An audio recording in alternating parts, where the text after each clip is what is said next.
We're here talking to Chris Lawrence at the NABJ National Conference here in Las Vegas. First of all, how's your experience been so far? It's been great.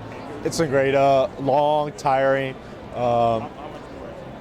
Nobody ever comes to Vegas just for work. So there's a lot of long hours during the day and longer hours at night. What do you enjoy most about the experience overall?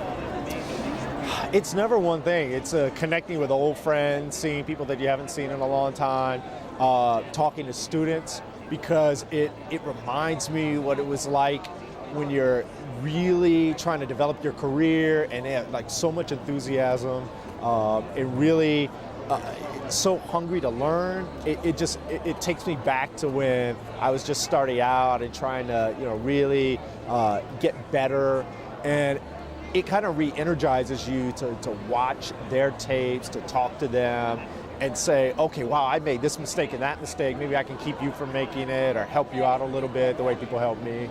Now, you started out as a one-man band reporter. Yep. For folks who don't know, what is a one-man band reporter? That means like I would carry my camera, and at the time it was 3/4, which means I had a big deck on my hip.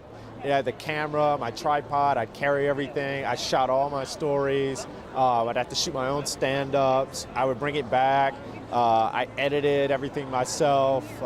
So you did it all. But I think I have a real appreciation for what photographers do, and it gave me a better perspective on that.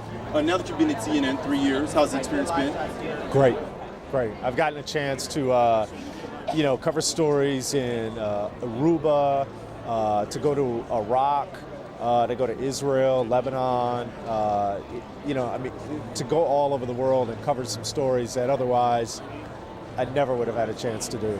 Now, here at the conference, you're on a panel for Hurricane Katrina. We're 2 years out now. Yeah. Talk to me about that panel. I wasn't able to attend the workshop, obviously. If folks who are watching this probably didn't either. But what were some things that are discussed? What are some of the issues that those folks are facing still? It was an incredible panel. Yet we had people from Habitat for Humanity, the NAACP, Black civic organizations, the American Red Cross, and each organization kind of talked about what they've been doing since Katrina. Some of the programs that have been implemented, the outreach that the NAACP has done, the way that the Red Cross has tried to provide some temporary housing and counseling, emotional counseling for children affected by the storm.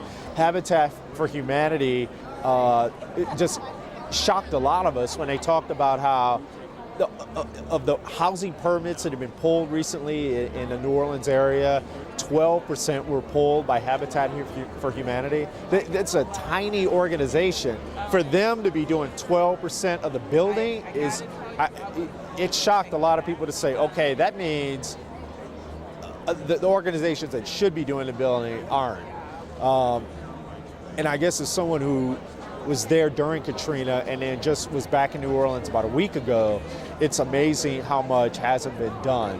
And I think everybody kind of brought that home to say, I know this story isn't as sexy as it was 2 years ago. It's not the front burner that it was, but you can't just forget about what happened down there because it's not good. And it's a little better, but it should be a whole lot better.